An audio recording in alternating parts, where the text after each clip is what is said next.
This is the time I get to spend with you guys and answer all your plastic surgery questions. That's right, we can go over any plastic surgery topic from head to toe. We can talk about pre-op, the surgery itself. We can talk about complications, which is very important. And we can also talk about post-op care, all right? And you all know it's coming from a good source because I am an Ivy League educated, Duke trained, double board certified plastic surgeon with over a decade of experience and over 5,000 procedures under my belt. That's right, so we're here at Pure Plastic Surgery and I am happy to take all your questions. But before we get into that, and I'll give you some time so you can get your questions in, we have a very special announcement here today because today is the day that we are going to choose and announce our winner for the Earl's Pearls Halloween contest. That's right. So what do we do? So we had all our patients that have had at least one surgery with me here at Pure Plastic Surgery, and they always show out for Halloween with their costumes. They're looking fire. They're looking great. They're looking sexy. And so we, those that want to, they submit their photos, they submit their videos, and so they are able to win. And we have a huge grand prize here today because they get to choose one or the other. They get to choose either 50% off the next surgery, okay? So that's huge, 50% off the next surgery. Or if you're not looking for the next surgery, you're kind of a one and done type of person, we're gonna give you a designer bag. Think Louis Vuitton. Ooh. Okay? A designer bag full of goodies. Okay? Ooh. All right. So whoever wins gets to choose. If you want a second surgery, you can get 50% off. That's a huge deal. Or if you're not looking for another surgery, then you can get your Louis Vuitton bag full of goodies. All right? So who's ready to find out who won? I hope. First of all, where was this contest happening? Sorry, I forgot about that because I know not all of you are in our Facebook group. So if you're interested in surgery, you're interested in surgery with me, interested in surgery at Pure, I recommend going to our Facebook group, which is called Dr. Alex Earl's Pearls Community. And that's where you can find our Facebook group. That's where a lot of our past patients are. They're super, super helpful. It's a very positive group. It's all about uplifting each other, answering each other's questions, figuring things out. And I'm also heavily involved in the group as well. So that's the name of the group. That's where we had the contest. We had over 40 participants this year, which is great. So congrats to all of you. You made an awesome contest there. I love seeing all the photos. But enough of me talking. It's time to choose the winner. Let's do it. All right? So we're going to do it here in this totally, random way of doing it, which is what we chose everyone's Facebook name or Facebook handle who submitted a video or a photo for Halloween. Like I said, over 40 participants there. All the names are here. And so we are going to choose right now, live, the grand prize winner. Okay? So, everyone ready? Here we go. Let's see. And the winner is Desiree. All right, Desiree, you have won. Right. Yes, congratulations. You are the big winner. I hope you're watching right now. I hope you're excited. So you get to choose. You can get either 50% off the next surgery if you want to come back, or you can get that beautiful Louis Vuitton bag full of goodies. Okay? All right. Congrats, Desiree. Excellent.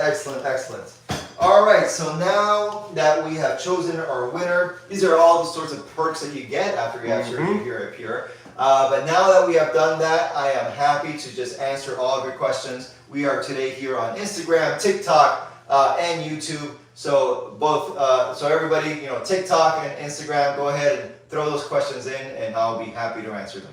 All right, for a TikTok question. All right, TikTok going first today. Yep. Hi, doctor. I already have breast implants that are 450cc. I want to go bigger. What's the largest size you can go? Okay, great question. So yes, when we're talking about silicone implants, there is a limit as to the size, and typically the biggest silicone implant that's available for cosmetic reasons, okay, is 800 cc's. So the biggest one's going to be 800 cc's. Mentor has now more recently come out with a implant that's about 1,000 cc's, but it's typically more for the reconstruction patient, meaning the ones that have had a mastectomy. What's your opinion on explant? So explant, I mean, it's really up to the patient. You know, the patient really feels like maybe the implants are too heavy, maybe they're, they're causing discomfort, maybe they've had issues with capsular contracture in the past. For any of these reasons, if they want to remove the implants, that's totally okay. And if the capsule is involved, we can remove the implant and the capsule. And then we'll have to see, like, hopefully they still have enough breast tissue where we can do the implant removal and then a breast lift, and they'll still have a nice kind of perky looking breast, okay? But you do have to understand that when you remove the implant, there's definitely going to be a lot less volume, especially in that upper pole of the breast, right? And so we're doing an implant, not putting anything else back in. You have to be aware of that. Okay, so you may end up with a significantly smaller breast, even than what the breast you had when you first started, because the longer you have an implant in, the less breast tissue then you have, because the implant kind of starts to push out on that breast tissue. What comes with a full mommy makeover? Okay, so mommy makeover, this is a good question because it can be very confusing, and quite honestly, different places refer to different things when they talk about a mommy makeover. But I'm going to tell you how we define the mommy makeover here at Pure Plastic Surgery, which I think is the most common definition for the mommy makeover, which is a combination of a breast surgery with your tummy tuck. So what comes with that? Well, the breast surgery is going to depend on what you need, right? So it can be anywhere from a breast aug to a breast lift with implants, or a breast reduction, right? So whatever you need with the breast, and that's going to be combined with the tummy tuck. The tummy tuck means that we're going to be removing all the excess skin, we're going to be doing that muscle repair, and we're going to be doing the liposuction. So what liposuction is included? What's included with the mommy makeover is a liposuction of the entire flanks and waist. So this kind of entire area all through here. Also, if we do have to do some lipo or some direct fat reduction of the suprapubic area, that's also included as part of the deal as well. So all that is included in your mommy makeover. Now, you can add things to that, so stuff that you can do as an add-on. For example, common add-ons are lipo or skin tightening to the chin. Lipo plus minus skin tightening to the arms are very common add-ons to the mommy makeover. Or for those that have had massive weight loss, we can actually add another procedure. We can do an arm lift. So we can do an arm lift plus your mommy makeover. We call that the trifecta perfecta. And to really get a huge change of one go. Thank you. Hi, doctor. I saw that you were with Dr. Hugo. Are you going to do the arco technique or keep the fracture technique for ribs?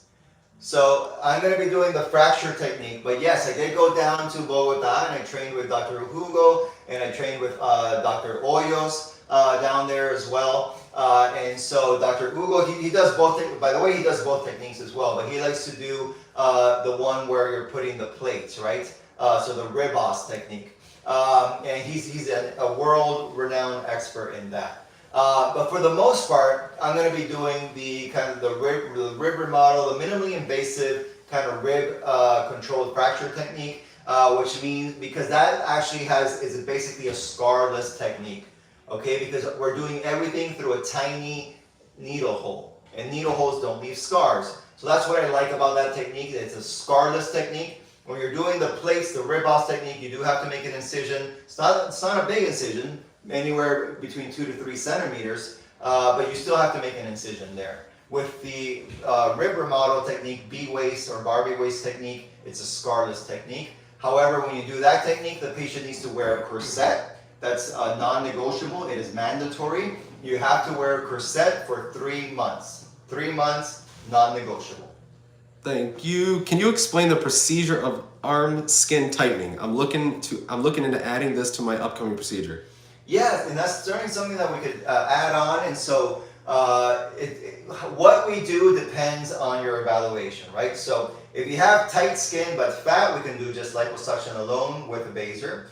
If you have fat and loose skin, then we can do lipo plus the skin tightening procedure. And this is for anywhere between mild to moderate loose skin. We can then add J-plasma or quantum to that and do some skin tightening.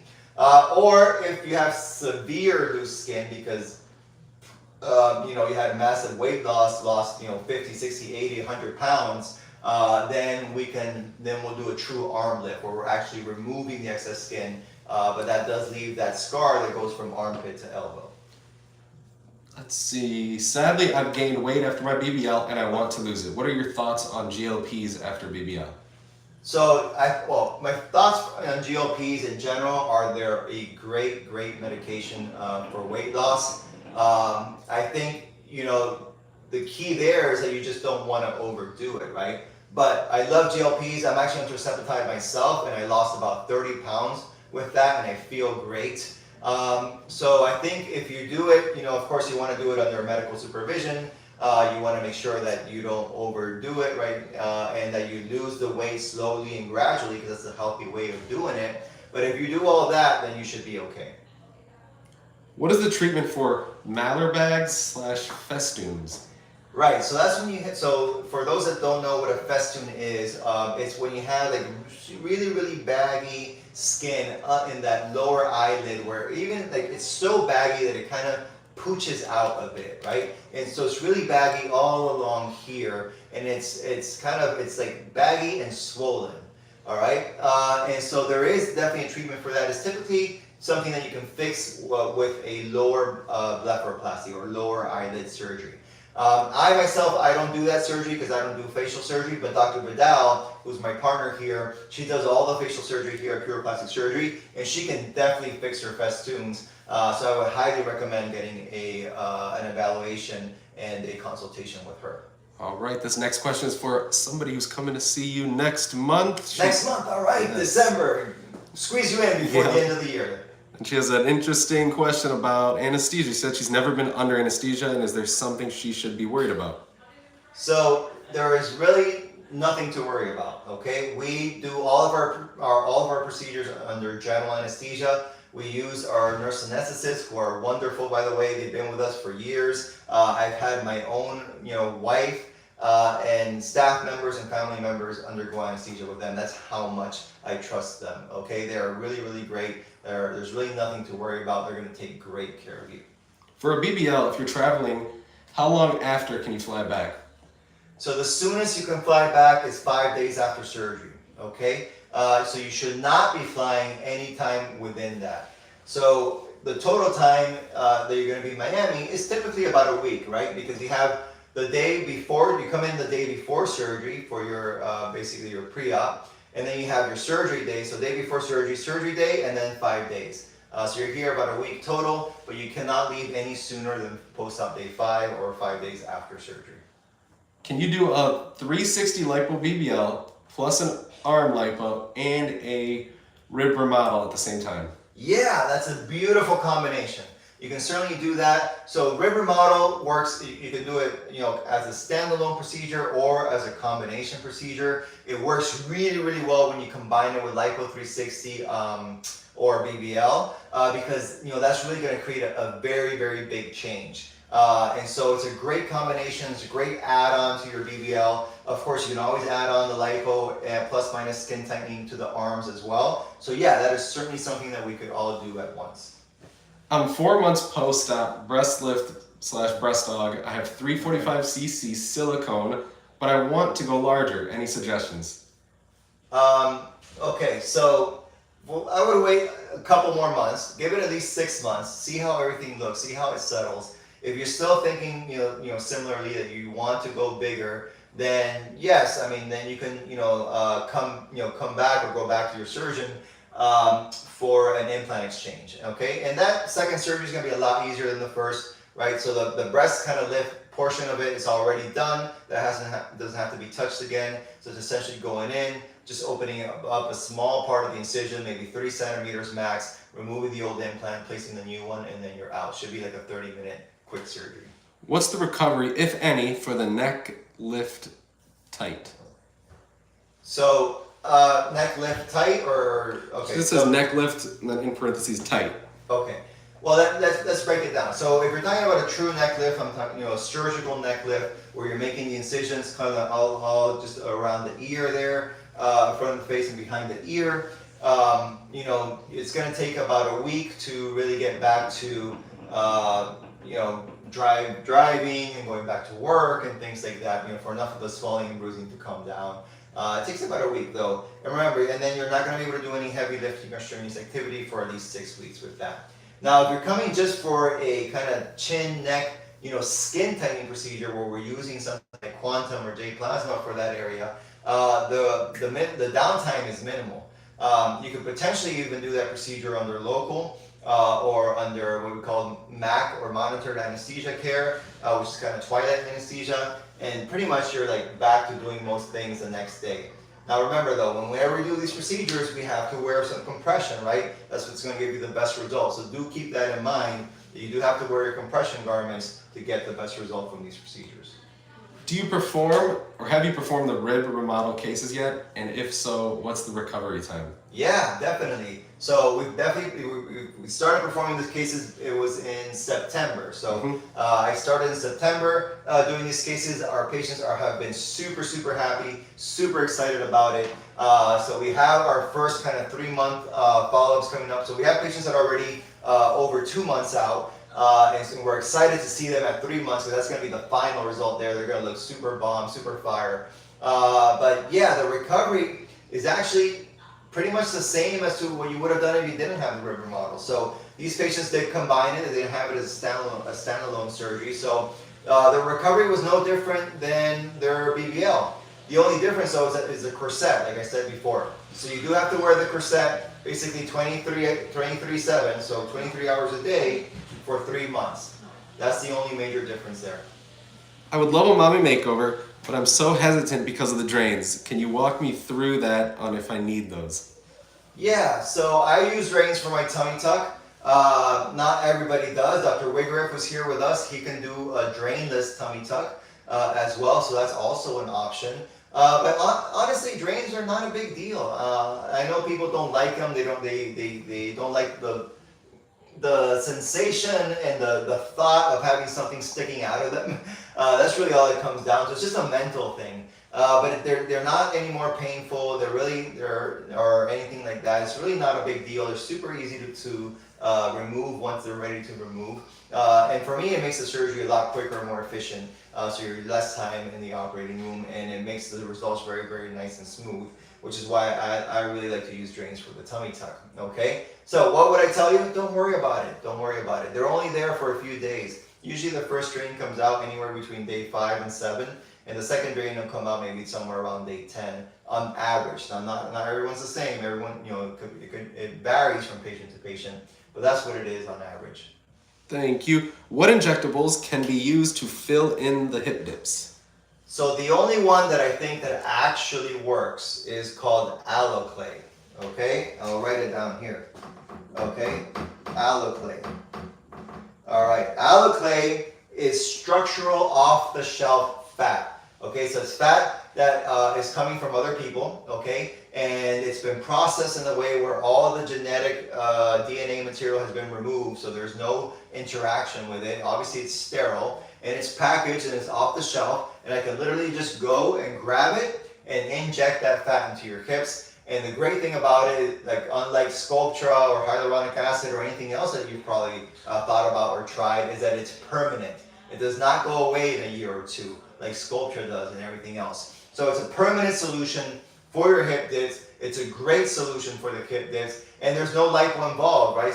So you don't have to do like the whole lipo 360. You don't have to do general anesthesia because it's done under local, and there's no downtime, which is awesome, right? So little to no downtime, local anesthetic, a procedure that we can just do in the clinic setting very quickly in under an hour.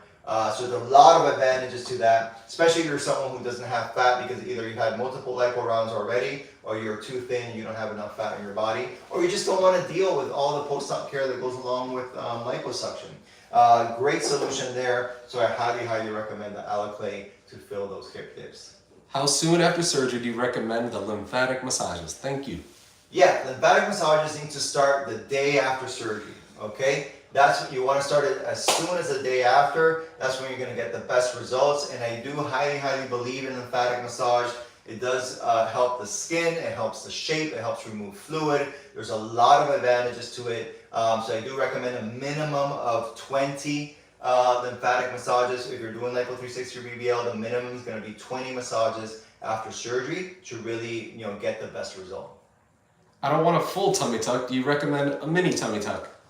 So that's only if you're a candidate for it, okay? So it's not so much about what you want or don't want. I mean, of course, that comes into play, but it's really, are you a candidate or are you not a candidate for a mini tummy tuck, okay? Because actually most people are not a candidate for a mini tummy tuck.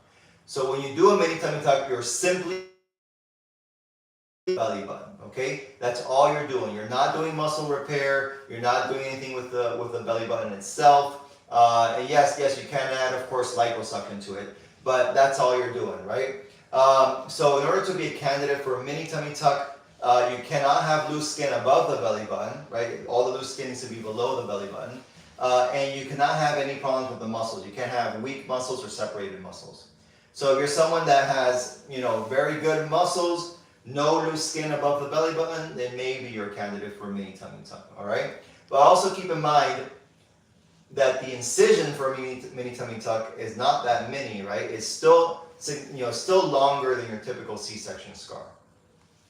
My BMI is 99, and it's difficult for me to gain weight. Is it possible for me to get a BBL, or would I only need liposuction and rib remodeling? Her BMI is what? 99. 99? No, that must be a typo. Maybe she meant 19? Maybe she meant 19. Okay, Yeah. let's assume you meant 19. Okay. It doesn't sound. Yeah, so BMI 19, yeah, that's typically someone who's fairly thin, who doesn't have a ton of fat on you. Maybe you may have a little bit of fat, but not a ton of fat on you, and you're mentioning that you're having trouble gaining weight. So in that particular case, there might be a few options. If you have a little bit of fat on you, then yes, I recommend doing a BBL and combined with the rib remodel, right? So the rib remodel is what's gonna help shrink the waist, and whatever fat we're able to get, we'll use that to kind of accentuate the hips and the buttock, right? That's one option. Or if you truly don't have any fat on you at all, then we can combine rib remodel with the alloclay to create a nice change in shape for you. Thank you. What surgery do you recommend for WLS patients? WLS, not sure what that is. WLS. I was hoping you would know that. Weight loss? Massive weight loss? I'm not sure. Okay. Spell it out for us, and we'll be happy. Send that again, yes. I would like to get a skinny BBL.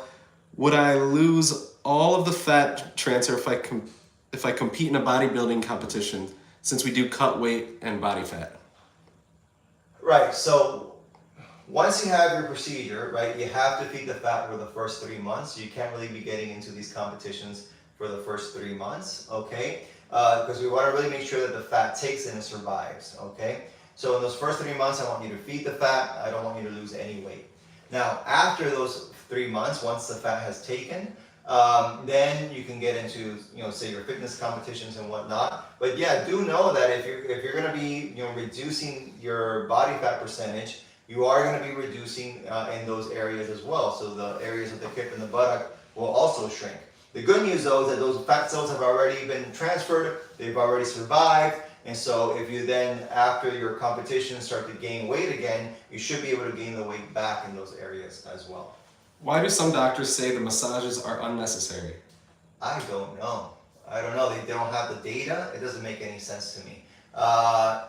It's not just a personal preference, although it is in the sense that I've been doing this for years, and I see the difference between those who've had massages and those who don't. But there's a lot of data out there that demonstrates that having post-lipolymphatic massage significantly improves your results. It improves the way that the skin retracts, it improves the shape, it decreases the risk of fibrosis, and decreases the risk of fluid accumulation or seromas. So my answer to you would be maybe they just haven't done enough of these surgeries. They don't have enough experience to know what the difference that it makes. But I think it's absolutely necessary. I've always said that the post-op care is just as important as the surgery itself, and that includes massage. How long does it take to see the results of a thigh lift? Is it a year or after a couple weeks? So the thigh lift is a surgery that has a fairly difficult recovery, okay, in the sense that it's an area that we're obviously constantly moving because you do have to walk, you have to move around. It's also the upper part of it is near the groin area, which tends to retain moisture. So it's a recovery where it's not unusual to sometimes have a little bit of wound breakdown or fluid accumulation like seromas or things like that. So I would say in order to like really see and appreciate your final result from the thigh lift, it would take at least 3 months minimum. Thank you. Doctor, I'm 53. What's the most reasonable way to refresh my face and belly without going full reboot? Well, you know what I would say? Send us your photos so we can do an evaluation and really determine what you need, right? I understand that you're wanting to, trying to do things not as aggressively, not as invasively, right? So, for example, let's say the face, right? So in the face, maybe you have the amount of loose skin is very mild. Well, in that particular case, I would recommend doing Morpheus microneedling, which is basically microneedling on steroids. It uses the microneedling with RF energy, which will really help rejuvenate the face in a way that's done in the clinic setting, no big surgeries, okay? But again, it depends on what our starting point is. Same thing for the abdomen. Maybe you don't need a tummy tuck. Maybe what you need is a little bit of lipo with skin tightening, and so we can then use something like the Quantum or the J Plasma to help with that as well. So these are all, there are different options that go from like minimally invasive to most invasive or aggressive, and the way to determine which one is going to be best for you depends on an evaluation. Thank you. If I was to get Vaser Lipo 360, where would my scars be? Great question. All right, so where are my standard scars for a Lipo 360, which of course includes the Vaser. So in the front, there's typically one incision that's tucked inside the belly button. So that one is kind of hidden underneath there. And then there's some very low in that suprapubic area. There's 3 tiny incisions there, okay? And those are all going to be very well hidden in a small swimsuit. And then in the back, typically there's one in between the butt cheeks. Again, very easy to hide. And then depending on the patient and how much fat there is, how long their back is, I can put one right in the bra line, right in the middle there. So that one, if you have no clothes on, it could be seen. But if you have a bikini or the bra, it's going to be hidden underneath there. Or if your torso is not too long and you're a little bit lower in the BMI, we can hide them in the armpits. And you can have hidden incisions in the armpit area there, such that there's 0 incisions across the entire back, and therefore no visible scars there. So that's typically where we put the incisions. I try to use the minimum amount of incisions possible, and to put them in very hidden locations. Thank you. We have just a comment from Molly. She says, "You are my mom's surgeon, and she is perfection. Thanks for taking care of her." All right. Well, you're very welcome, and thanks for your mom for coming, and for you for taking care of her as well. Let's see. I know we're running tight on time here. We're about at 30 minutes. Got time for a couple more questions. Okay. You want to do rapid round? Yeah, let's do a couple rapid ones. Okay, rapid fire round. Here we go. Breast lift with implants and extended tummy tuck typically takes how long? In the OR, it's going to take about 3 hours, okay? But we are a highly efficient surgeon and highly efficient team. So you may hear from other surgeons, oh, it takes me 8 hours. Honestly, I don't know why. I don't think it should take 8 hours, but you may hear that. Not everyone's as fast as we are, and it's not because we're cutting corners, it's because we're that good. Thank you. Just kidding. Is the BBL very painful? And do you use drains? And are you able to do natural looking BBL? All right. So going backwards, am I able to do natural looking BBL? Definitely. Actually, that's what I'm known for. I'm known for my signature Earl curve, upside down heart, enhanced natural results. And do I use a drain? Yes, I use a drain in the lower belly area. Typically there for 5 days. On post-op day 5, we'll remove that drain. And last but not least, is it painful? Well, this depends on the patient. Some patients say it's super painful. Other patients said it was a walk in the park. Every patient's different. I do think overall it is one of the toughest surgeries to recover from in the first 2 days. So the first 2 days can be intense, and then after that it drops off quite quickly. And most patients are not even taking their pain medication after 2 days. Thank you. All right, a couple more. Do you recommend belly button training? I do for both my lipos and my tummy tucks. And when are you going to start the training? You're going to start the training at 2 weeks post-op. And what do I use for belly button training? I use the Silogen Sphere. Silogen. I'll write that down. Oops. Silogen Sphere. Okay, that's the best one for belly button training. I'm 5'3", 155. Could I do a tummy tuck? You can. I mean, it all depends on your skin. So if you have loose skin or if your muscles are separated or weak, then you can definitely do a tummy tuck. All right, thank you very much. Okay, we got it? Yes, all sir. For today? All right, so once again, I don't know if Desiree was here at the beginning or the end, but I just want to show everybody, we did this live earlier today. So Desiree has won our Halloween costume our contest, Halloween costume contest. That's right. And so Desiree, we will be reaching out to you, but you get to choose between one of these two things. 50% off your next surgery or a Louis Vuitton designer bag with a bunch of goodies. Okay? All right. Well, I look forward to seeing you.